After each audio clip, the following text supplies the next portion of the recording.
This series, as you know, is being a series of 5 lectures called A Catastrophe But Not a Holocaust, The Ordeal of Orthodox Jews in the First World War, 1914-18. Tonight is lecture number 4 out of 5, called Light or Darkness, the Russian Revolution and Orthodox Jewry, maybe we spelled that a little wrong, 1917-1918.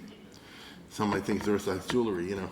So before I jump into this, I wanted to kind of finish up with some of this week, yesterday, because it's actually extreme importance for completing this theme. And that's the relationship, which has interesting developments between the Jews of Germany on the one hand and the Ostjuden, the Jews of Poland and Lithuania on the other hand, in the years of the First World War. We were talking about it yesterday. Here's what we call today the Ostjuden. In other words, this is Poland, Lithuania. This is the borders today, but at that time it was all part of Russia, as I've said repeatedly, although this with Germany was a little bit different. The war, if you know anything about the 20th century Jewish history, was a famous era in the complicated relations between the Yakis and the Ostjuden, you might say. Students of Jewish culture have written extensively on this. Previously, the German Jews, prior to the First World War, really looked down yesterday on the Eastern Jews for a variety of reasons, even though that attitude doesn't predate 1800. You know what I'm saying? The idea of one set of Jews looking down upon another set of Jews didn't exist once upon a time, which is kind of interesting. It's only when the German Jews westernize that as a function of the westernization, you have to look down on others who have not westernized. I don't say it's right, it's wrong, but I'm nevertheless telling you what happened. But still, the German Jews looked down on the Eastern Jews for a whole bunch of reasons. Primarily the lack of Bildung, as they call it over here, which is culture, education, which was equated with lack of civilization, which is interesting. If you don't have a German secular education, or today you'd say an American secular education, so you're quote-unquote uneducated, are you uncivilized? Well, you know, we're living in a more PC age. Your parents' time would have said yes. You know? Now, it isn't though, but still people say like this, why do you got to dress like that? You know, German Jews, they saw people, it freaked them out, you know? Thank God they're not in Germany. If any ever visited Germany, why do you have to go around like that? You see, what's with you? Or let's go to the next one. You always got to wear all the payas in public. In America, we live, especially today, in a live and let live kind of environment. Ever since the Vietnam War, the American WASP culture is sort of broken down. And things that once upon a time we couldn't do, you do all the time. People dress or don't, you know, in a whole bunch of ways. But we're all, well, not all old enough, but many of us are old enough to remember there was a way you dressed, right? And when you went to the store, you dressed this way. With the Oxlers, you did this way. You went to shul, you did that way. There was such a thing. And most people did it. Okay? And if that's true in Baltimore in the 1950s, imagine Germany in the 1850s or 1914. And so why these guys, you know, look so weird? Yiddish was, I'm going to tell you right now, Rabbi Kronglass, or what's the name? Rabbi Oberstein will tell you. He used to tell the boys in there Israel during the Sphira time, he said, if you're going to college, shave. Because an unshaven person back then, you look like a behemoth. Today, all the Hollywood stars, you know, don't shave. See, so it changes. To a German Jew, as I told you yesterday, Yiddish was horrifying, a corrupt jargon, embarrassing to listen to. And once again, it's bad enough sufficient zich among ourselves. If I have a non-Jewish neighbor, so I'm listening, oh my God, you know, just don't talk. And in general, the Eastern Jews, the Ostjuden, were perceived as poor, and therefore you're losers. Because the German Jews, 19th century, early 20th century, very bourgeois. The definition of success is if you have money, if you're financially successful. If you're not, to one degree or another. If you're not, you're obviously a loser. And dirty. And filthy. And why do you have all those spittoons everywhere and things like this? Why do you so grossed out? There was a rabbi, it's a matter of culture. There was a rabbi in Baltimore a little over 100 years ago, came from the old country, certain shul in East Baltimore, which will remain nameless. And back in Europe, if you would, you just go right there on the ground, you know? And it wasn't considered, and the shul already, even though they were all Eastern European Jews, they'd been here 15 years. So they moved to the point where they didn't like that anymore. And so even though we would get up and make a speech, I would go, and I want to tell you, which is typical in old East Europe, you know. So very, very discreetly, they put a nice shiny silver spittoon over there. So instead he spit over there. So very nicely and discreetly, they put a second spittoon over there. And the third shop, he warned them, he says, if you don't get those shiny things out of the way, there's nice furniture, I'm going to spit right in them. Right? So you see, these are the culture gaps that we're talking about over here. Little things like that. Okay? And so, in general, to the German Jews, prior to, again, to the First World War, the Judaism that you encountered in Eastern Europe, with which they weren't really familiar, you never crossed the border, but what they saw in pictures and what they heard by stories and things like that, was a primitive Judaism. Oh my God, tell an East European Jew about Hasidism. It's a shocking, it's a horror. You know, that's not Judaism. Tell them Kabbalah, oh, that's not Judaism. If you want a proof of what I'm saying, read Gretz. Gretz's famous history, composed in the middle of the 19th century. He's a classic German Jew. Even though really he's from a Polish town that had been Germanized because it's part of East Prussia. But you know how it goes, the excessive zeal of the convert. And he had a German education. And oh my Lord, again, read it. This is notorious when he writes about these Jews, especially the Hasidic and the Baal Shem Tov and well, you know, oh boy, they're on the wrong part of Judaism. It's inferior. It's not like the modern advanced form of German Judaism, which is dignified and organized and all the rest of it. This is how it goes. They're different, you know, sensibilities. Again, I'm thinking, Yossel Rosenblatt, before he came to America, was a rabbi for a number of years in Hamburg, in Germany. They paid him well. And being a Eastern European Chazan, although he knew Western music too. So, I forget what it was, must have been Slichas, he did one of these things like, and all of a sudden everybody rubbed up to the bimman. Are you okay? Is anything wrong? You see? And it's, once again, it's a matter of the sensibilities. Okay? Now, for their part, so when they come to Eastern Europe, and they, as I said before, they take over Lithuania, they take over Poland for a couple of years. It's like, whoa. You know, many have the experience we jumped into a cesspool. Others not. But many did. And for their part, the East European Jews look upon the Jews, the German Jews, as deracinated Jews. A German soldier who was Jewish in 1916 died of some illness in Kovna, part of the German garrison. And they're going to bury him in the German military cemetery along with the other German dead. The rabbi who I mentioned yesterday, Roseneck, Rabbi Dr. Roseneck, his Western educated guy, was a frum guy, and so he moved heaven and earth and talked to this guy and the other, bury him in a Jewish cemetery, you know. Let's not make a big deal out of it, but you know, it's better a Jewish cemetery. And so the general said, what the heck, if that's so fine, bury him in a Jewish cemetery.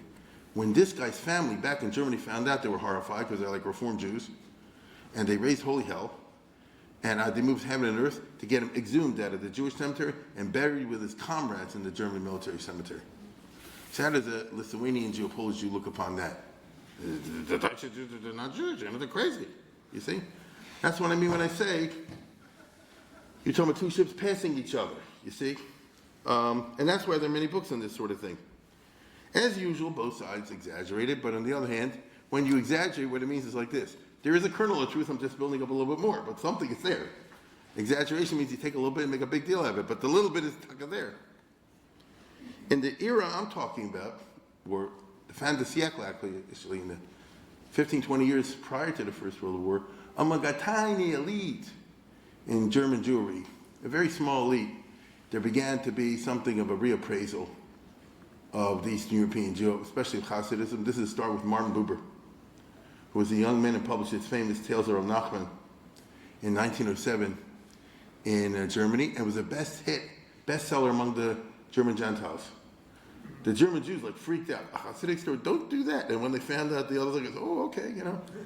But the reason, of course, is that they're highly inaccurate. He made them PC. He gave them a facelift, all the stories of Rav Nachman and of the Baal Shem Tov, to make them nice for a Western ear. Which I have no problem with it, but in other words, that's called neo-Hasidism. if you're interested in Hasidism, you're not going to find the Martin Buber. If you're interested in Neo-Hasidism. But see what I'm saying? That's an attempt to extend the hand over the river, but in a flawed way. You understand? There's not a natural connection. And he was considered very avant-garde. Buber is trying to say something positive at all about the Hasidim, like that. And that's the beginning of what we call modern Neo-Hasidism, where today in every Reform synagogue and every associate event, somebody will get up and say a Hasidic tale. You understand? And always be 100% correct. It won't involve anybody spitting in the spittoon. Okay? Now, Zionism, again, to the degree that it exists in Germany, and it was a very small and elite kind of phenomenon, again, reflects a partial reappraisal. Because what was Theodor Herzl saying? So we're Jews. Maybe German, maybe Austrian, that's true, but we're Jews. And we have more in common with the guy over the border than us. That doesn't sit well with a German Jew, even though they won't deny it either. But these were tiny elite phenomena. The overwhelming part of German Jewry were bourgeois and Philistine, which means they weren't interested in culture or anything like that, and they're very superficial. And as they get this, there are many, many novels of German Jews about what they perceive as the Philistine nature of the German culture in which they're around them.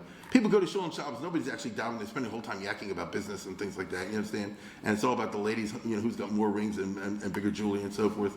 And it's okay with me, but a sensitive soul, especially someone who went to university, a gymnasium, and has read the great classics of literature, is looking for something a little deeper than that, is profoundly turned off by this superficiality, as they would describe it. Very common theme, and it usually goes along with the bourgeois, with the middle class. This is one of the indictments of the middle class. They have no interest in real culture. Everything is identified with money and that sort of thing. We don't have this in Baltimore, of course, but in other places they have this kind of business. And therefore, the German Jews weren't really interested in deep questions of culture or what do we have in common with just stay in your own area. Don't come to Germany, one day get civilized, take a bath, that kind of thing. And their main focus in Germany, understandably, was in avoiding anti-Semitism, like Walter Rather I mentioned yesterday. And I can understand that. Germany, everybody's nice until they aren't. So you want to keep, as we would say today, keep, the lid on the volcano. And I think people, I'm guessing here, I think people who live in the South probably know what I'm talking about better. We have small Jewish communities, a lot of Christian neighbors and friends. You go like the extra mile not to make waves, you see? And when possible, try to make a Kiddush Hashem, which in Germany was identical with, can a Jew do something good for Germany? Which is nothing wrong with that. But, if Einstein won a prize, that's a Kiddush Hashem. If somebody helped, Germany, gain some thing and he's Jewish, that's a Kiddush Hashem. If a composer who's Jewish wrote a new piece and the German critics like it, that's a Kiddush Hashem. This sort of idea. No, it's not the Kiddush Hashem in the other spiritualistic way, which is one of the two definitions, but the Kiddush Hashem in the way I just mentioned.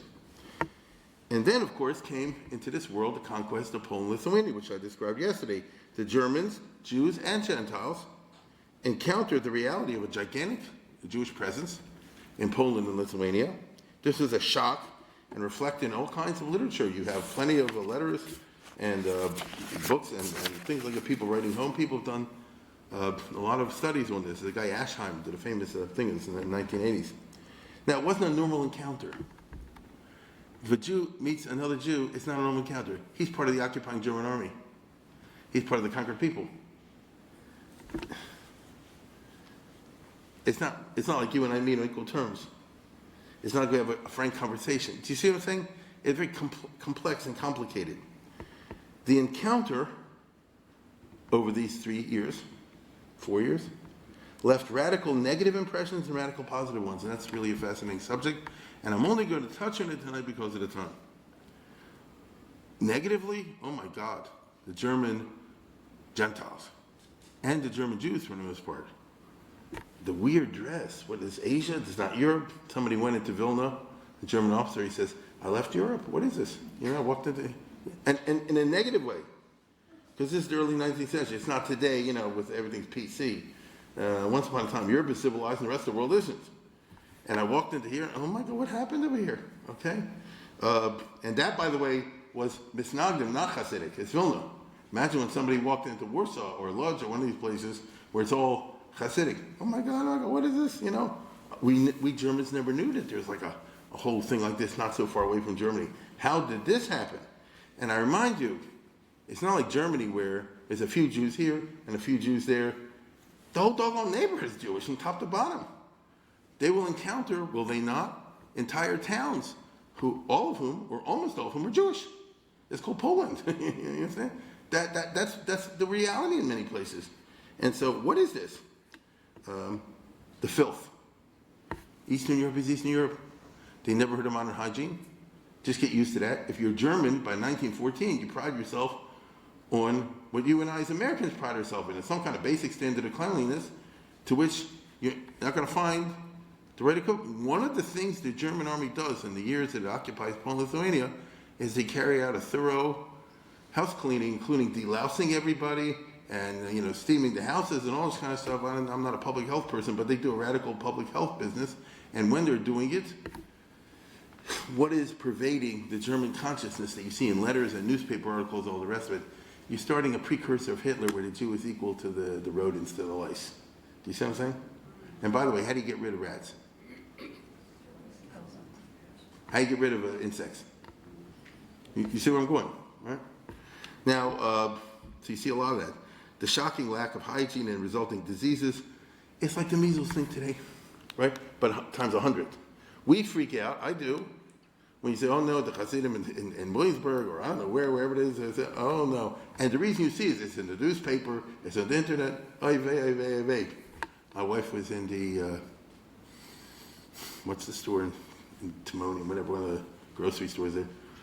Yeah, one of those. And I should know. And the bottom line is like this. She was behind a lady that she knows, from lady, not Hasidic, as clean as you and I, and all the other customers moved to another place because they saw a yarmulke on the thing, and they don't distinguish between one and the other. And just take that experience I just mentioned to you and multiply it 20,000 times.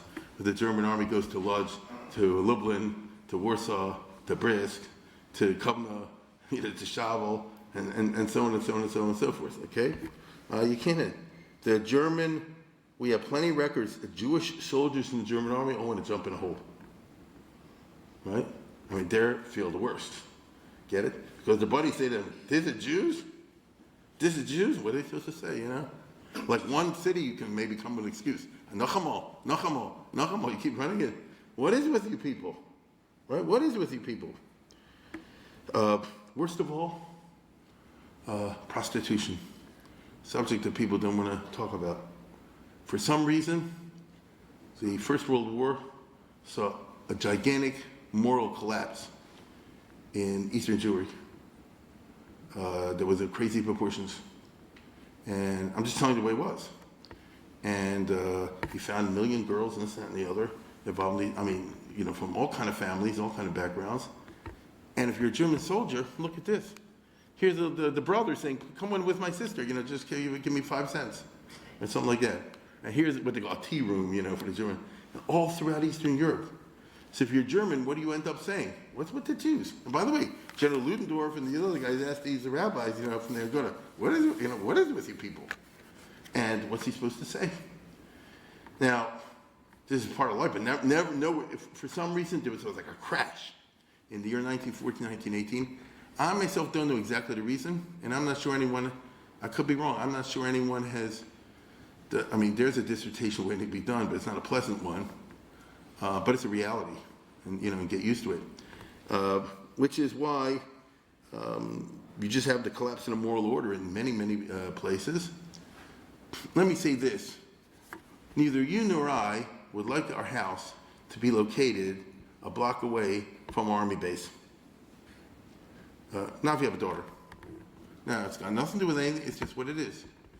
The whole doggone Eastern Europe was one gigantic army place with millions of German and Austrian soldiers running back and forth. It's just not good. You get what I'm saying?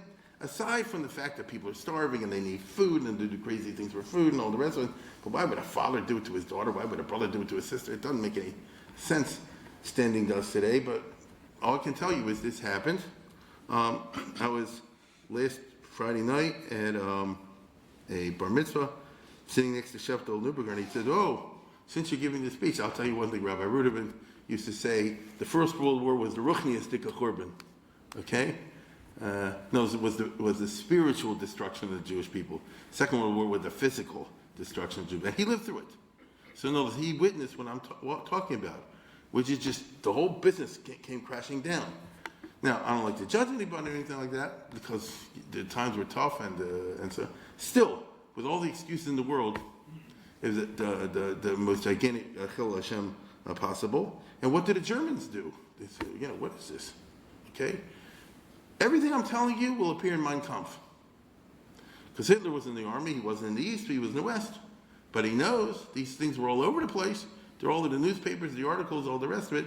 There's plenty of grist for the anti-Semitic mill, if that's what you want. And this, unfortunately, was the reality from 1914, 1918, is the way it was. I mean, the Hasidic families, it's crazy what went on over there, okay? And in my personal opinion, I could be wrong about this, just a guess. My personal opinion, I think it's the background of Sarah Schneer. Because she saw just a crash everywhere of girls, and she said, something has to be done over here. It's not something you would write about. You understand what I'm saying? Not something you would put on paper. But we need a basic moral education for girls. And the Jewish religion does believe in morality. Is that true? And same thing in Lithuania. It's there cannot be a complete lack of connection between the rise of girls' education that commences in Eastern Europe in the years 1914-18 with these negative social phenomena that I just described. There has to be some connection. Again, I didn't write the dissertation on it, and I don't know, and maybe somebody has, or maybe some enterprising person will, but I smell a rat, you understand? You smell a rat, which is, I guess, sad. As I said before, this is the origin of Hitler. He could get across the idea. The Eastern Jews are Untermenschen. They're subhuman. Let me explain. When Hitler comes to power in the 1930s, you get all the propaganda from Goebbels and all the rest of it, that the Ostjuden, the Eastern Jews, are subhuman. Plenty of uncles and grandfathers say, yeah, I was over there. I saw it myself in the First World War. It's true. And when the Holocaust will come, many have written on this, the German soldiers will have no hesitation of shooting and burning down and killing Eastern European Jews. They will have hesitation in shooting German Jews. They'll do it in the end, but later in the war, and it's well known from SS and Gestapo reports, SS reports, that the soldiers had to be more selectively picked, or you had to get Ukrainians or people like that, Latvians, to shoot them, because the German soldiers don't like to shoot people that look like us. You know what I'm saying? You see a lady, for example, a child dressed in a Western way, it's hard to, they'll do it, but it makes them feel very nightmares and all this kind of stuff. But they go to the Polish Jews and the other thing, just mow them down, heck, because they're not human anyway. Why not human? Well, my father told me, he was in the war. My uncle told me. So this is a terrible reality we're dealing over here. Now, that's one side of the coin. The glass is half empty. Now I'm going to talk about the glass being half full. There was also a positive reaction on the part of some, especially some Jewish soldiers, in which they said, I've never seen a Judaism like this in my life. What I have back in Germany is deracinated. You understand? I belong to a temple somewhere where once a year they say 3 Hebrew words. Okay? I belong to an Orthodox synagogue in which they're stiff as anything and nobody can read Hebrew. And if you burp, they'll shoot you and all this kind of stuff. And then I see over here, without a speech, all the rest of it, 10 guys get together, daven mincha. Here's the ladies that just doing gefilte fish. Here they're doing this. The rhythms of Jewish life on a mass scale. I'm going to use the expression that is not exactly right, but it's something like that. Lower East Side, 100 years ago. You came there, you're in the middle of Jewish. You're like a fish in the sea. I never seen anything like this. And for a lot of Jews, this was a turn on. And they said, what we have back in Germany is a ghost. It's nothing. It's ridiculous. This is the real McCoy. That doesn't mean I want to change my clean clothes for dirty clothes. But they see past that.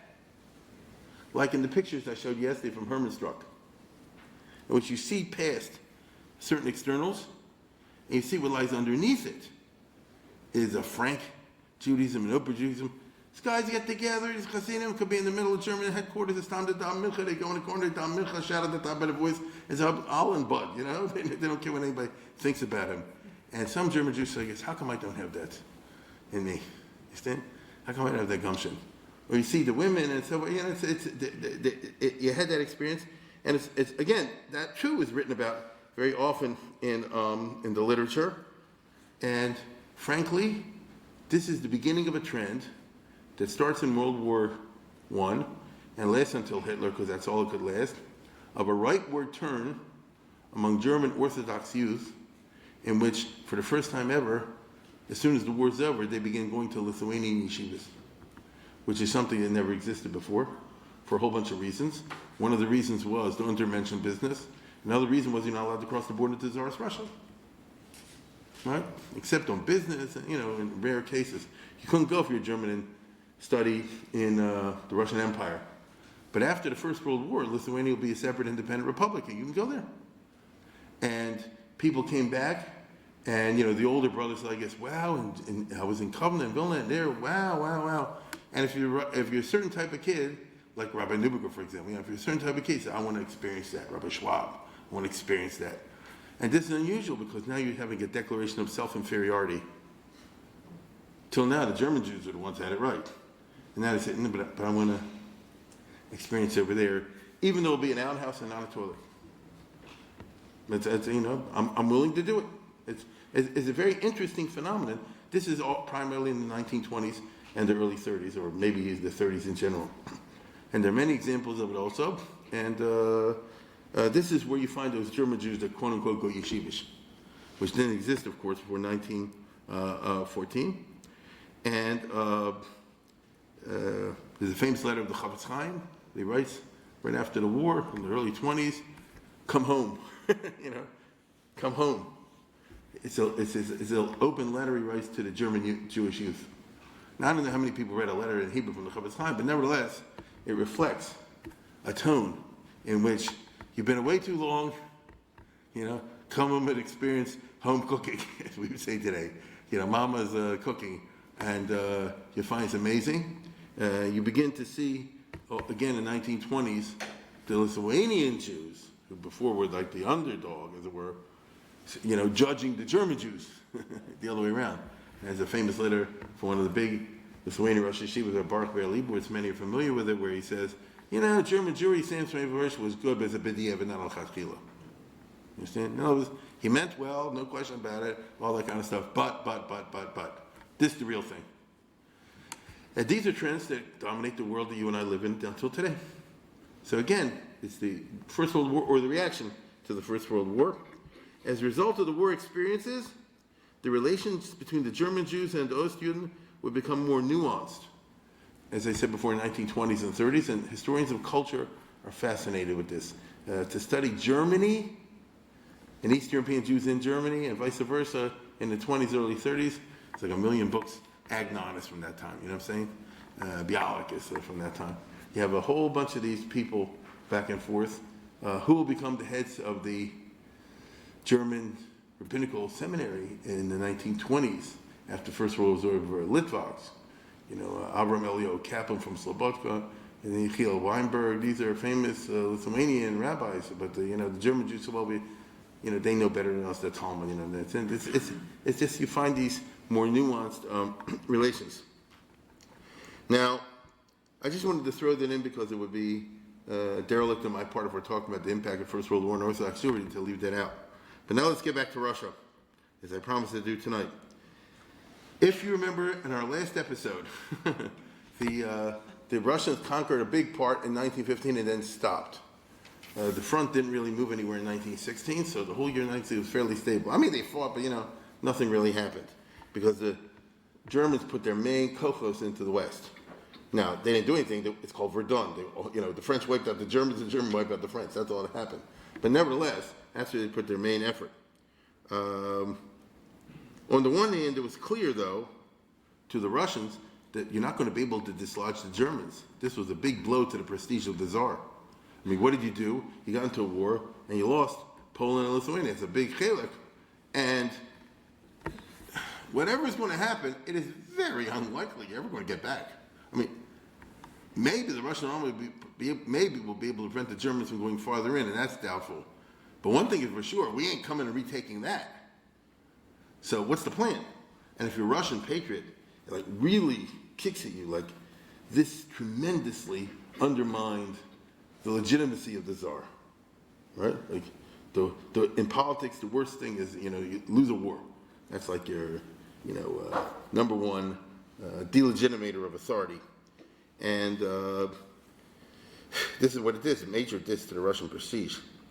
And indeed, in 1916, the Tsar, who was an idiot, as we'll see in a second, did everything wrong.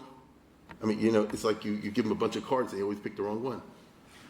This is the story of Nicholas Alexander. This is what they write about in books.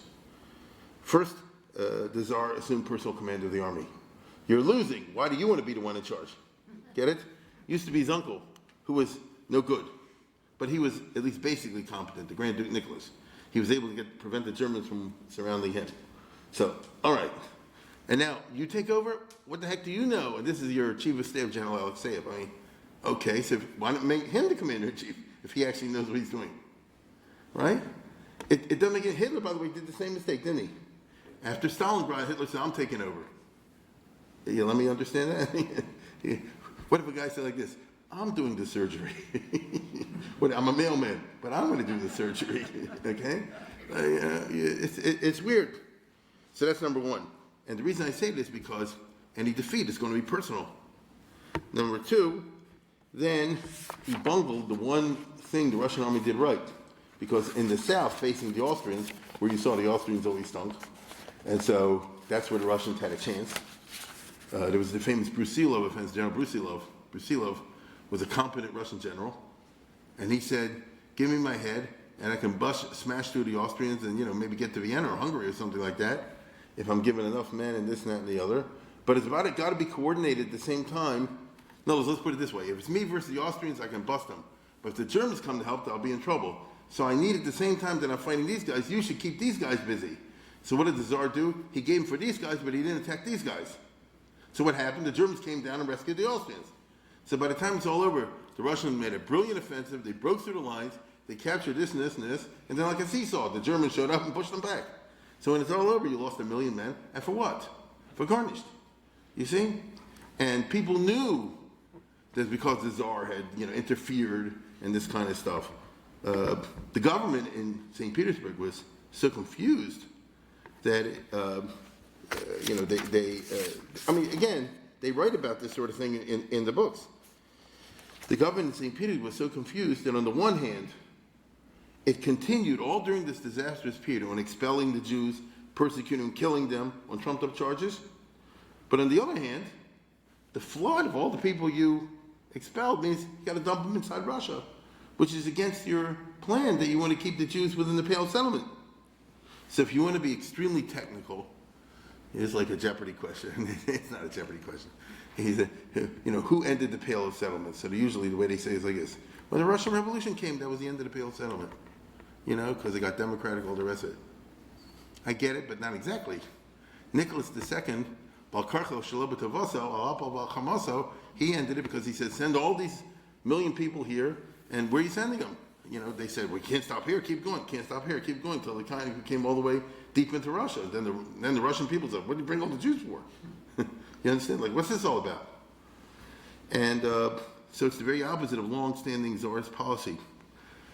All the mistakes that Nicholas made really are the fault of his wife. And this is, I see nobody here has ever read anything on Nicholas Alexander, but you can do so if you wish. She was an idiot and a half, a German princess, right? Yeah, she was an idiot and a half. She knew nothing about nothing. She had all the, shall I say this, she had all the feminine vices and none of the feminine virtues, which is pretty bad.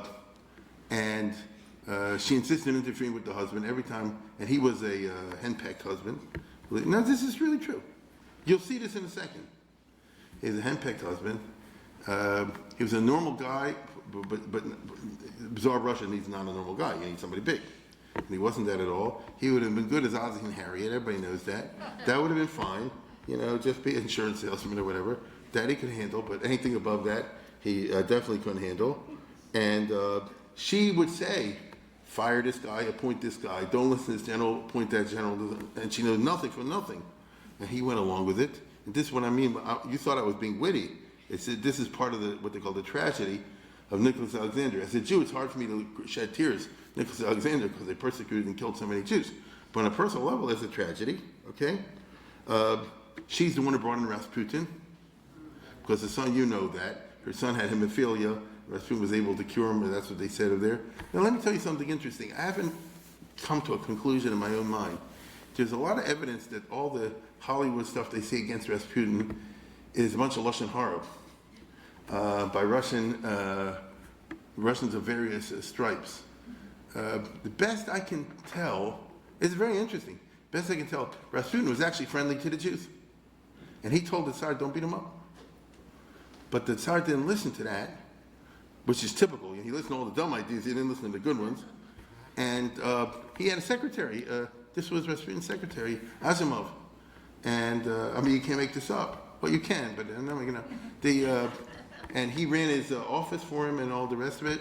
And he was a jeweler, and he was a clever guy. You know, the Empress liked to buy jewelry all the time. Fabergé, that's her guy, Fabergé.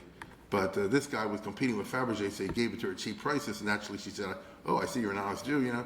And it's a whole bunch of intrigues over there. But at the end of the day, what does a guy like Rasputin know about running the country? So when he would say, God told me to pick this guy as the foreign minister, and that guy is the minister of war, this guy's the general. And then she said, oh, Father Gregory said this, and he saved my son's life with hemophilia, so therefore do it. You see what I'm saying? The country, the Russian people said, this whole Tsar business is nuts. The guy undermined his throne. You know, it would take a brilliant genius to undermine a 300-year-old dynasty, but Nicholas II was a genius at doing that, okay? And as you see, the people, these are cartoons that are running around at that time. That's the emperor and the empress, Rasputin's running the show, or he's playing the fiddle and the Tsar's dancing. There's no kavod malchus. You understand? Monarchy, especially Russia, was a real monarchy, it was an autocracy. It depends on a mystique, does it not? It depends on a myth and a mystique, on an image. Think of Franz Josef, for example. You see? And then they see this guy, you know, who's the emperor? He listens to his wife, and she listens to Rasputin, and he dances to the tune, and all that. And by the way, these are the only cartoons I can show in a synagogue. You know, they were a lot worse, okay? Which means that it's a complete antithesis of respect for the monarchy. And a monarchy depends ultimately on respect. Isn't that right? Listen, the British were about to throw out the king and queen every once in a while when they acted stupid. And it was only the smart ones that brought back the prestige to some degree. You understand? So if that's England, kal v'chomer Russia. So this is what you're talking about over here. Now, I'm going to show you a piece from a movie, which I think is a brilliant reflection of what I just said, back from the old days. Don't show you yet. Here's Nick, and it's true. By 1916, you see the war's losing, and little by little the throne is falling, and everybody's going to get killed. Nicholas II had his mother, she was still alive, the Dowager Empress from Denmark. And you'll see, she comes and tells him, get rid of your wife, send her to Levadia Palace, you know, get her out of the government, fire this guy, fire Rasputin, I don't know, do this, don't command the army, give it to somebody else. Everything he says, I can't do it, I can't do it, I can't. What do you mean you can't do it? I can't do it. And she says, you realize you're going to get everybody killed. I can't do it, I can't help it. And what does that mean? And he's actually more offended. His mommy is giving him criticism, as we all are, right? But if you're the emperor of Russia, it's got to be some different Madrid here. Take a look at this. How are Sonny and the children? The mother. Is the little son spent away from the family? You look well. I came to congratulate you, Nicky. A little lower. What for? Nothing. For finding from Russia's countless cretins, idiots, and incompetents the men least qualified to run your government.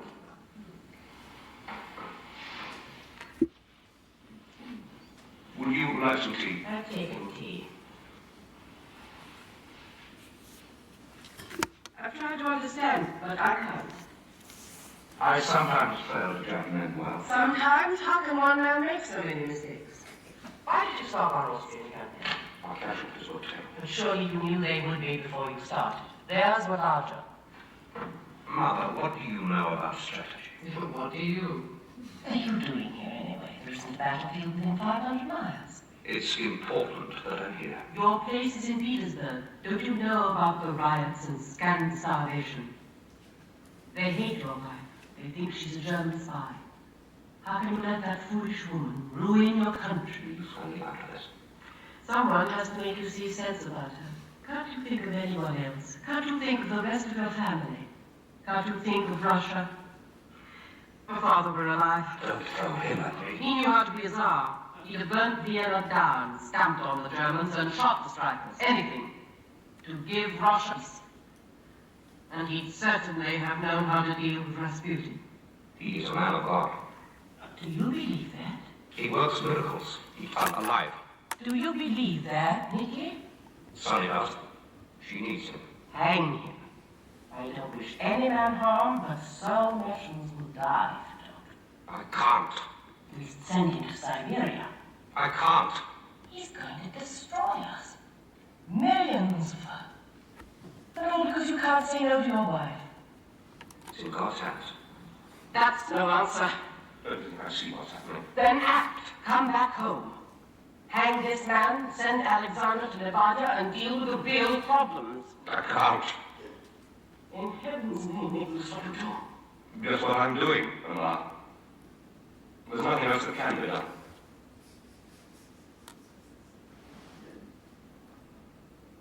Whatever. That's the law there. You see the rest of it yourself. You get my point, right? By the way, that's a brilliant scene because it's true. Okay, it's true. Now, let me say this. Today in Russia, you're not allowed to say this. Under Putin, all the rest of it, they want to glorify Nicholas II, make him a martyr to the Jewish communists and all this kind of stuff.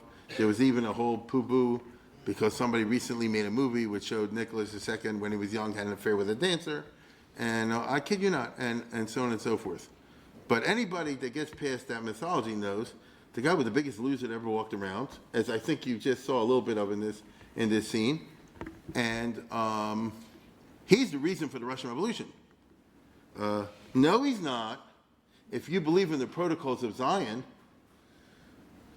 who took him out? If you ask Balfour and Lloyd George, when they see the Tsar go down, they say, oh, the Jews got him in the end. You understand? Jews got him in the end. No, had nothing to do with the Jews, actually. That's why they do it. And as I mentioned last year, I think it was in 2017, that's one of the main reasons he got the Balfour Declaration. Because when they met Chaim Weizmann, they said, how'd you guys take out the Tsar? And Weizmann, very cleverly, you know what I'm saying? And so it's a matter of playing your cards right. But the Jews had nothing to do with the Jewish people had nothing to do with the downfall of the Tsar. Instead, what happened was this whole year went by along the lines that I just showed you. And they lost more and more men. And it got worse and worse. And if you're in the Russian army, being constantly defeated really knocks away at you. They're not used to that. I mean, you get a defeat once in a while, but generally speaking, they're supposed to win. And it really undermined prestige in the general staff, in the officer corps, in all forms of authority. And the result was going to be, as we all know, a disastrous one. The specifics of it are, the Tsar was away, the wife was running the show in St. Petersburg, which means she wasn't, okay?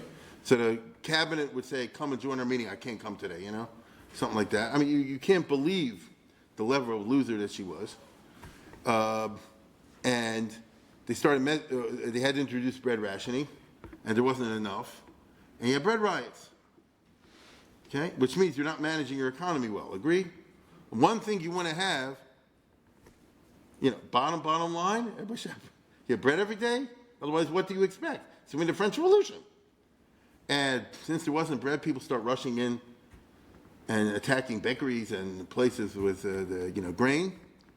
And you have mob rule, mob actions. And when they bring in the police and the army sides with the looters. And that meant that authority broke down. And then we have what they say in Pirkei Avos, had made his followers, Shalom Shal Malchus, Shel Mol Maro, Ishas Rechaim Bla'o. pray for the welfare of the government, no matter how stupid the government is, because what comes afterwards is worse. Because no government is worse than a bad government. Zero government is worse than a bad government. We see this in many third world countries today. Okay? And so here again is a famous scene from the movies, but it's accurate.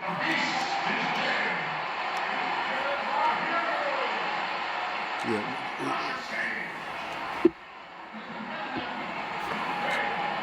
This is the Russian parliament. One madman has been murdered and you are celebrating. There is no food, no fuel. A third of us are still unarmed and they are surrendering in tens of thousands. Nothing is changed.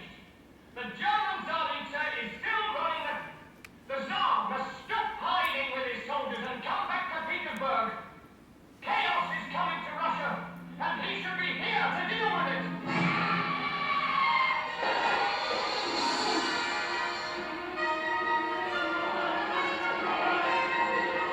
Bread. Bread. This works.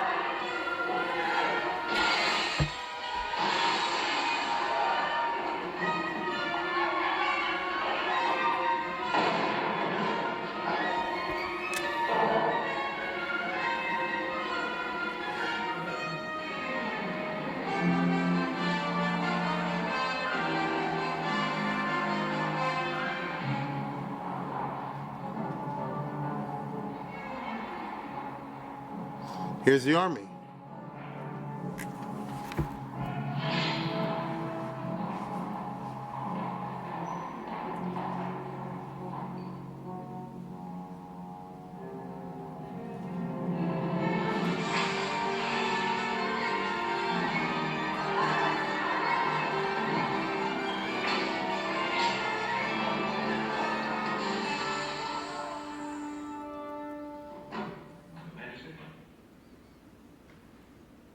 So what does that mean? Breakdown. If the cops join the rioters, that's the end of government, right? That's the end of everything. And that's what happened. And as a result, it was a complete breakdown, at least in some cities. Now, I'm not going to give a Russian history lecture now, whether the Tsar needed to abdicate or whatever. But the way it happened was that this led to his government falling. The army said, we don't support you anymore, so the Tsar abdicated. Just like that, ending 300 years of imperial rule, and all of a sudden it's a republic. And the guy who gave a speech before, Alexander Kerensky, was a liberal, and he was, as you see, a real Democrat, and an opponent. I would call Alexander Kerensky a Hubert Humphrey Democrat. I mean that seriously. You know, that's the type he was, very idealistic, and he became the leader because he was the eloquent one in the parliament, became leader of provisional government, and all of a sudden, it's like, you know, day and night, like the Jews said, wow, the Tsar fell, Kerensky's in charge, Russia is actually going to become a civilized country. The Kerensky government very quickly issues full emancipation of the Jews, abolishing all the laws which discriminate against Jews based on religion. So all of a sudden, legally you can get things that happened in Europe 50, 100 years ago, all of a sudden catch up overnight in Russia, because of the revolutionary governments, like the French Revolution, okay? All the bad laws were abolished. The Jews are like pinching themselves. It finally happened. Nobody foresaw it happening so suddenly. And since you can leave and move to cities, now begins immediately the Jewish migration to Moscow and Leningrad and St. Petersburg, which will, before long, have communities of hundreds of thousands of Jews under the Soviet Union. These are the largest communities, Moscow and Leningrad, because that's where the government is, that's where the universities are, that's where the economy is, that's where you want to live if you can. Whereas prior to 1914, there are no Jewish communities in Moscow and Leningrad. They're a very tiny group of people with a special permit to live there under unusual circumstances. Okay? But now everything radically changes. The new government, the Kerensky government, announces elections for a constituent assembly. You have a national assembly, write a constitution. The guy was a Hubert Humphrey Democrat. He said, we're going to have a U.S. Constitution or something like that, and it's going to be free and fair. In 8 months, everybody in Russia is going to vote for whatever party you want, and all those representatives will come together here in St. Petersburg or wherever and they'll draw up a constitution that makes sure everything is taken care of. Election to be held on November 25th, 1917, they say. Which, my friends, is one of the reasons why they issued a Balfour Declaration on November 2nd. Because like 2 weeks ahead of the Russian elections, and since the Jews got rid of the Tsar, we hope that if we issue a Balfour Declaration, the Jews will be pro-England. You know, this is the thinking of Balfour and Lloyd George. And Chaim Weizmann is always saying no comment, you know. But seriously, this is the one time you have in Russia genuinely democratic election. They don't even have that today under Putin. You know, it's always some trick or shtick.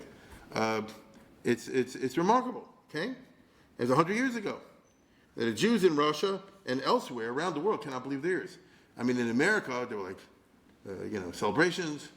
And as I told you before, the U.S. government, Woodrow Wilson said, okay, if Russia is a democratic country, then it really is a war of three democratic allies, England and France and Russia, against two dictatorships, Germany, Austria, Hungary, even though they weren't dictatorships at all, but as I said before, as part of the fake news. But nevertheless, when Nicholas II was on the throne, there's no way that the government in America could say, we're on the Allied side, you understand? But now you can. And for the Jews, by the way, this happens I think the week of Purim, if I remember correctly. It was like in late February, early March of 1917. So I remember the Lubavitcher Rebbe happened to be in St. Petersburg when all this kind of stuff happened. It was a mamash Purim time. So then what do you mean? Haman fell. The fall of Haman, right?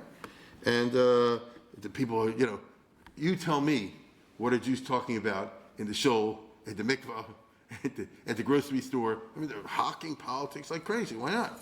The country is going through a sea change that in a place like Russia, you thought that would never happen. But meanwhile, there are 8 months to start getting involved politically for the first time in Russian history, to organize politically for the upcoming elections. All kinds of groups organized throughout the Russian Empire. Russian groups, you got your right-wingers, your left-wingers, as will happen in any society, your conservatives, your socialists, your radicals, and all that kind of junk. So it'll be like a European Parliament. This party, that party, and everybody have a chair at the table when they do the Constitution. And then, in addition to that, you got a lot of national and religious minorities scattered throughout Russia. It's a democratic. Kerensky's a Democrat. Anybody who wants to organize politically and above board, and following the rules, that's fine. So you can have a Lithuanian party and a Belarusian party if they want to elect delegates to this, and you can have a Jewish party, right? I mean, the Jews are citizens in Russia. If they wish to give their votes, if that's what they wish to do, it's a democracy, to a specifically Jewish party, then they can do that also. So the Jews are pinching themselves because now, for the first time ever, they have a chance for legitimate political activity within Russia, which has the largest Jewish community in the world. Now, what are the Jewish groups? Well, you got your Zionists, no question about that. And so they really want to grab hold. The Zionists are very good at manipulating elections to get the control of situations, organize the propaganda and all this kind of stuff. Certainly did in this country. Various types. You got your right-wing Zionists, your left-wing Zionists, socialist Zionists, and all this kind of stuff. And they develop their parties. And their platform is what I said yesterday. Horace Count, cultural pluralism. We want the Jews to be with national minority rights and have a Jewish culture within Russia in Hebrew or Yiddish, or Jewish this and Jewish that, and the government should pay for it, all along those lines. You have the Bundists, the socialists, the hard left Marxists, who are not Leninists. These are the Yiddish-speaking, vote for the Bund, right? Right? And they probably were the largest group, or one of the, not the largest group, but they're one of the large groups. And they fought for the workers. 8-hour day, better conditions, better pay, all that sort of, that counts, right? They got a lot of votes over there. You have your Jewish bourgeois liberals. These would be the well-off type people, your doctors, your lawyers, your successful business type. They obviously want to vote for some kind of party that will reflect that kind of interest. And then you have the frum Jews, the religious Jews. Well, they have no party, right? What political activity did religious Orthodox Jews ever, have under the Tsar? Prevent my shul from being closed down, something. That's the political activity. Don't do anything to our mashgiach. And they better get a political party. The problem that you and I know is if it's a totally free situation, it's Will Rogers. I don't belong to I'm Orthodox Jew. I don't have a party. We have 10 parties. So immediately, as soon as the Kerensky announces there's a free elections, they form one Orthodox group in St. Petersburg, a different one in Moscow, one in Ukraine, one in Belarus, and Lubavitch, of course, does their own thing. So you already have like 5, 6 parties. This is the beginning of it. A little bit like the state of Israel today, correct? You got your Agudi, you got Mizrahi, you got the Shas, and this, and they have cell divisions within there. I forget all the names. Shmuel Arbach and this one, and that one. So that's exactly what happened in Russia. So it's just a fascinating time to be there in the course of 1917, and immediately all the front parties realized we'll splinter the votes and we'll kill each other because nobody will get enough for one. Didn't that just happen to Bennett and Shaked? I think you know what I'm talking about. So if we don't come together and bury the hatchet, not in each other either, if you don't come together and agree on some kind of a common platform, then we won't get votes. If we do, Chaim Ozer says, the Orthodox Jews, or let's put it this way, the religiously observant Jews is a majority. We should get more than 50% if we go for it right of the vote, and then we'll have a big say in the Constituent Assembly, and we will defend the rights of the Jewish religion, for religious practice, which is for us more important than the question of Zionism. That's where he's coming from. Of course, you have the Mizrahi who say, no, Zionism is part for us. And so, to use American language, the good and the Mizrahi are going to have to work it out. Otherwise, both will go down. So you just got to figure some way to come together. So it's really a lot of hawking and politicking and letter writing and back and forth during the months of March, April, May into June of 1917. There is, how do you unite them all? All the big shots get together in Moscow in June. Isn't that interesting? He came at the Chavetz Chaim going to in Moscow in June of 1917 in the middle of the war to do what? An all Jewish conference to organize, if possible, a common party and, like I say, bury the hatchet.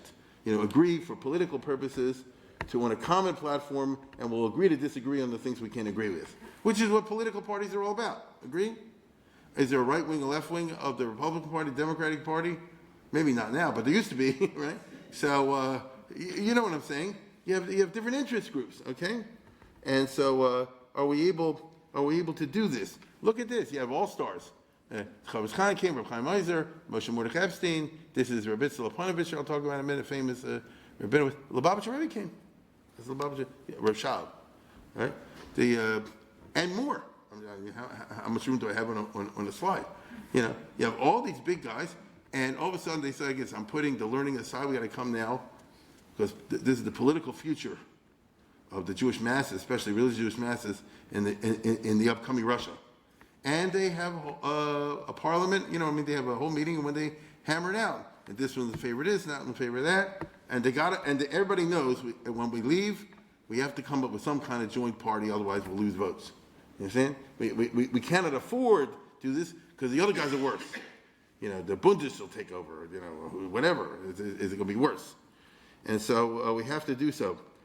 To the best of my knowledge, this is the first time the Chavetz Chaim became a really famous public figure.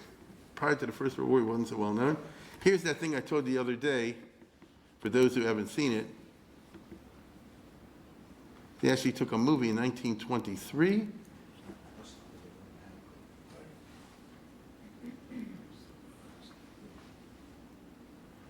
Yeah, can you make it bigger? That's him. In Vienna, 6 years after what I'm talking about. Doesn't want to look at the camera. That's the only actual pictures we have of the Chavetz Chaim. Right? So, and others are now coming out of woodwork, so to speak, to express themselves. And there's a lot of debating back and forth. It's actually very interesting. I would call attention to the most remarkable of the speeches that I'm familiar with, and that's from Rabbi Lapanovich, Rabbi Yaakov Yitzchak Rabinowitz, who was the Panovich Rav before Rabbi Kahneman. And very, very interesting person. This is like a podcast, because Rabbi Lapanovich came from a millionaire family in Latvia. Not what you think. And way back in the 1800s. And his father was very religious, successful businessman, so he gave him a very good education. And he was part of this magic chavrusa that not many people are aware of, that him and the chavrusa created the modern yeshiva learning style, what they call brisk. You understand? Because he was a chavrusa with Chaim Brisker, Chaim Soloveitchik, and they're the ones in their back and forth as they do, evolved this new way of looking at Gemara. Let's put it that way, and it's very interesting because Chaim Brisker had no secular education whatsoever. Ravitzel Punisher did. Now, meaning he knew Russian, he knew a couple of things. I'm sure his father being loaded, he must have hired from a tutor here, that, and the other. And he was really unique among the big rabbis because he was a first-class gadol, as we would say today, one of the great geniuses of the yeshiva system. He wasn't really part of the yeshiva system, and but he knew Russian. And it's very famous. Let's go to the next one. Dor Sameach said to me, he said, I'm jealous of you. I'm not jealous because you're learning. I'm jealous you can talk Russian. I feel like an idiot. I don't know the language of my own country. And if I have to talk to a cop or anybody official, I got to bring somebody along. So it's like saying, I live in Baltimore, I don't understand English. For first generation, it wasn't great either, but second generation, somebody got to know. You see? And by this time, they started to feel the handicap. Now, not everybody. If you ask the Chavetz Chaim, he said, what do I need to know the stupid Russian language? Like that. And there's that attitude as well. There's a famous, I'll tell you, there's a famous thing from the Chavetz Chaim that says like this, in the Tochacha, I'll tell you a very quick Dvar Torah. He says, in the Tochacha it says, if you are sin, I will do bad things to you, God says, I'll send you to be invaded by Goy Az Panim Asher Lo Sishma Lashano, to a brazen-hearted nation whose language you do not understand. So it says in the Bible. So the question is raised, what do you mean understand language? Wherever Jews live, they learn the language, Jews learn Italian. We're living in Baltimore, we learn English. Sooner or later, right? So what does it mean? They'll be sent a nation, Asher Lo Tishma Lashano. And the Chavetz Chaim said, it's the Russians. Why? Because they say, show me your passport, but really what they mean is give me $5. You understand? That's the old system of it. So you didn't have to know how to speak Russian, you just had to know. You understand? Right?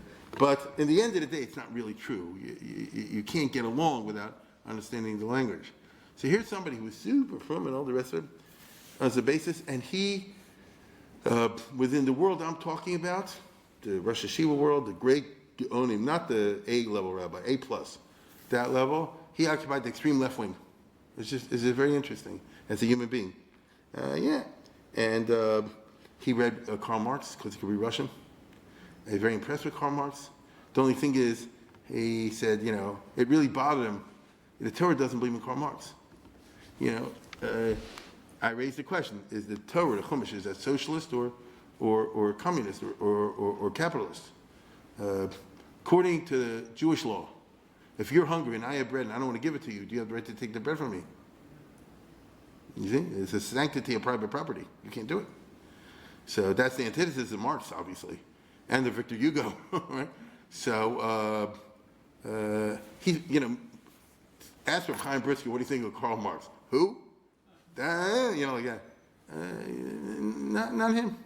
It's very, very interesting. And the reason I mention it is when he gives a famous speech at the June 1917 convention of all the big rabbis and Jewish Orthodox leaders in Moscow, he says we have to take a stand not only on religious issue and run a party platform in which we're interested in protecting shechita and cheters and all that kind of stuff, but we want to know, because the Jewish public wants to know, the young people want to know, what is the Torah's perspective on the policies of the Russian government? Like you say today, what's your policy on Trump? What's your policy on Biden?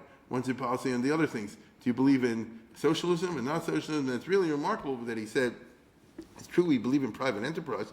On the other hand, the ownership of all the territory by a few nobles and all the peasants who work for him, that's not right either. It's obviously a case of crass social injustice. And, how do we work around it? He tries to go like this. He said the government should buy the land from the nobles, but they have to give them a fair price, all the kind of stuff. Well, nobody paid any attention to that. He said, next item of business, because they're not interested in interfering in grand Russian politics at that time. But it's a very, very interesting episode. And as I said before, his connections were in Moscow, so his party was the Moscow party called Masoret V'Cherut, tradition and freedom. And what's really interesting is they advocated in principle the introduction of secular studies into the yeshivas, into the day schools. Right? Look at this. Their manifesto says their goal, this is what they put out in their propaganda. L'gadel dor ivri tahor, a pure Jewish generation, in other words, 100% from, as we'd say today. L'hamid lehem marim yireh Hashem mehem yom talmidim. Teachers should all be observant so that the students can have proper role models. But together with that, in other words, 120% from Hebrew education, but also English. To teach them those disciplines and knowledges that are necessary to understand how the world runs, so they can get a job later. And I'll say it again, this isn't from Sansa Raphael Hirsch or something like that, and certainly not from some YU rabbi. This is a person, I can't say more than I can say it, he's at the very heart, at the peak of the Frum Litvische world. And with a great tzaddik also, and really it's for a podcast. Anyway, so it's a very interesting time. Naturally, by the way, who's the great opponent of this? Chabad. The Lubavitcher Rebbe, the Rashab, and his successor fought tooth and nail. There should be zero secular studies in any Jewish school. That's their position, way back then. You understand? Because it'll just make things bad. Now, notwithstanding all these differences, the parties unite and they formed what they call in Israel Chazit Datit, United Front, and they got ready for the elections. So here are July, August, September, October, and Chaim Meiser, this one, they take a train here, and the Chavis Chaim there, and they're politicking like you do in the old 19th century American elections, When you give my friends, I came here today to speak to you, not you. And little did anybody know that all this grassroots organizing wasn't going to go anywhere because there are clouds on the horizon. Kerensky was a nice guy, but he made a gigantic mistake, and that was he continued the war. When he came in, he meant for the best possible reasons. He said we want to be loyal to our allies, and this, and that, and the other. And he should have closed the war down right then and there because the public was sick and tired of war. They wanted peace, peace, peace. And Lenin could constantly say, put me in and we get peace. You understand? So he handed the guy a sword. There was a Kerensky offensive. He sent General Brusilov again to try to break through the... You know what happened? They broke through the Austrian lines and the Germans drove them back. So meanwhile, they lost another 500,000 men. So everybody, when that happened, when the second Brusilov offensive collapsed, literally was a complete breakdown in the army. I mean, just people just stopped listening to the officers. I don't know if you're old enough to remember the famous scene at Dr. Zhivago, I'll show you now, where you see they overthrow the officers. That's how they kill them. You understand? I mean, these things happen. These are the deserters meeting troops on the way. These are the deserters.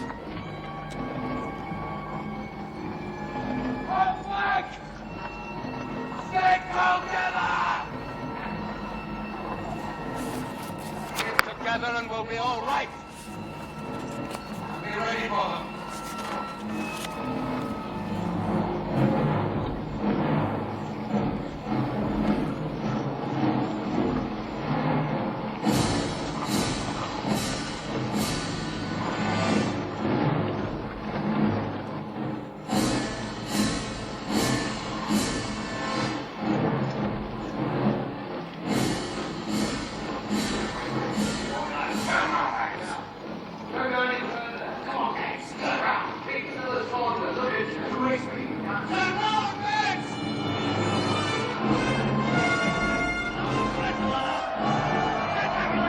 See?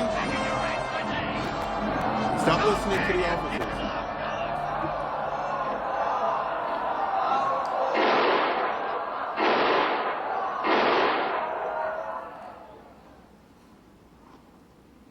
Listen, lads. 10 miles up that road to the Germans. That is not rubbish. They're coming. And they're coming fast. You let them in. They're coming to your wives, your houses, your country. Your country, officer! Yes, my country. And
This happened thousands of times all across the Eastern Front. It's just phenomenal. You know, it happened everywhere. So you understand what happens, but nobody listens to the police, nobody listens to the army, you don't listen to soldiers. It's just a breakdown. You understand? Now, it's a big shame it happened to a nice guy like Kerensky. There's a wrong. He should have stopped the war at any price. This was a big, terrible mistake, and that set the way for Lenin to come in. The Germans put him in, and they made the second Russian Revolution in what they call the October-November Revolution. It's not a revolution at all. It's a coup d'etat. The Soviets used to call it the Russian Revolution. The Russian Revolution was in March of 1914. And that was a real revolution. I mean that in the best sense of the word, right? It was to overturn the system, put something better. Lenin came in and set up unbelievably ruthless dictatorship.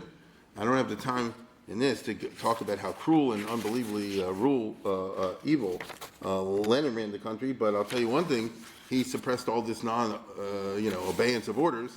By the time he finished, it was by shooting millions of people. So there are two results as far as we're concerned in this series. Number one, Lenin will suppress all religious stuff and forget all this business of minority culture and Yiddish theaters and Hebrew books and synagogues. All that religion is out. And number two, the political situation became unbelievably complex and for the Jews toxic. Until Lenin's takeover, notice from March until October, everybody in Russia was willing to give the new Kerensky Russia a chance. Let's see what happens. They're trying to be fair to everybody. Let's see what happens. There's no civil war. After Lenin's takeover in November, really, of 1917, all non-communists are horrified at the new atheist and super cruel rulers who kill and torture millions, demanding more abject servitude than the Tsar ever did. So, if you ask anybody, who was more cruel, Lenin or Nicholas, not even a question. And remember, religion was a super important factor and still is in Eastern European cultures. Lenin will destroy the Greek Orthodox, the Russian Orthodox Church. I mean, he'll kill all the priests. He'll burn down all the churches. They will do that. And anybody who protests will die. That's a ruthless business because the religion was a very, very important part of Russia. Okay? The Jewish religion will not be looked at with sympathy by the Lenin regime, obviously. On the other hand, Lenin is opposed to pogroms. He's opposed to anti-Semitism, provided the Jew converts to Leninism. He really was. He was a weird guy. And recently, I'm very sorry to say, they found out he had Jewish ancestors or something like that. That used to be one thing we said. At least Lenin wasn't Jewish, but partially or something like that he was. So in January of 1918, the Ukraine immediately secedes from the Russian Republic. You start to see, this is Russia, and they say, we don't want to be part of this atheist, Russian, cruel business. We want to go in our own way. It's okay with me, but it launches a whole business. Germany and Austria-Hungary recognize the independence of Ukraine, but they can help install a right-wing regime, and the peasantry is alienated because they won't give out the land to the peasants. Meanwhile, what they call the White Russians, people who didn't like the communists, formed their own armies, and they march into Ukraine to fight the Ukrainians and the communists. Don't break away from Russia. Go back to the Tsar system, and certainly want to fight the communists. So if you're Jewish and you live in the Ukraine, oh my God, now this army, that army. There's also, by the way, an extra army called the anarchists running around and killing and looting, running around. Lenin, in a brilliant move, ends the war 1-2-3 in March of 1918. The Germans, Lenin said, we're going to just not fight. The Germans said, well, then we'll take everything. So he said, okay, we'll make a treaty. By the Treaty of Brest-Litovsk, this is the current map. Russia gave up this, Lithuania, Latvia, Estonia, Belarus, and Ukraine, okay, and Poland. That's what Russia gave up, okay, because the Germans were up to there. And so he said, I'll do anything to just stop this war with Germany. You got what you want. Okay, now that's the end of that. And as a result, he was freed from having to fight his worst enemies, the Germans, and now he can turn to fight the whites. That's how the communist regime survived. They were overwhelmed, but now comes the hour of Trotsky. Leon Trotsky forms the Red Army, and even though he had no experience of that, he was just a Jewish revolutionary, he used to be in the Lower East Side, he was brilliant, he created the modern Red Army, which is one of the formidable armies of the 20th century, and with unbelievably ruthlessness and that kind of stuff, if somebody didn't listen, they got shot and the family was killed and all the rest of it, they beat the others. As we know, the communists win the wars. For the moment, and I'll come to the end now, for the moment, as long as Germany is still in control, in other words, from March 1918 to November, The Red Army fights not in those territories, in Russian territory. They're not going to be in the Belarus, that's held by the Germans. So all the fighting is in Russia. But what's going to happen after November 1918? The yeshivas, unfortunately, had all fled to Ukraine in 1916. They used to be in Belarus, but then the Germans started having bombing attacks with airplanes in Minsk and places like that. So all these yeshivas, Slobodka and Rada and this and that and the other, communists, they moved far into the Ukraine. And the reason it was way behind the front lines, it was a paradise. People write about it. He came to Ukraine. There's no war. Food is plentiful. There's firewood. It's a funny story. They came to Ukraine. It's all Lubavitch. In that territory, it's in northern Ukraine. And, they didn't understand each other at first. But they did after a while, you know what I mean? Like, what's this Litvish? But anyway, listen, it worked out. And if you were in a yeshiva, it was Slobodka yeshiva in Kremenchug in Ukraine in 1917, you say, oh, this is good. We're far away from the war, and there's food and this and that and the other. The only problem is the communist regime takes away all the money from Wysotsky, and so the money runs out. This is the problems they had. But it wasn't immediate problems. So in 1916, 1917, and 18, Ukraine seemed to be a safe place to be. Nobody knew at that time that the 8 months after the Treaty of Brest-Litovsk, did I say, the end of the war, Germany itself will be defeated in the West by the Allies in November 11th, 1918. And as a result, the German army will have to pull out of all those territories, including the Ukraine and Belarus and Poland, all the rest of it, and leave nobody behind. And the result will be an unbelievable bunch of civil wars. And the Jews in the Ukraine will be the worst place in the world in 1919, 1920, where over 100,000 Jews will be butchered in the wars between one and the other. So the yeshivas moved to a very unsafe place. How can you tell the future in this kind of nutty world? That's enough for tonight.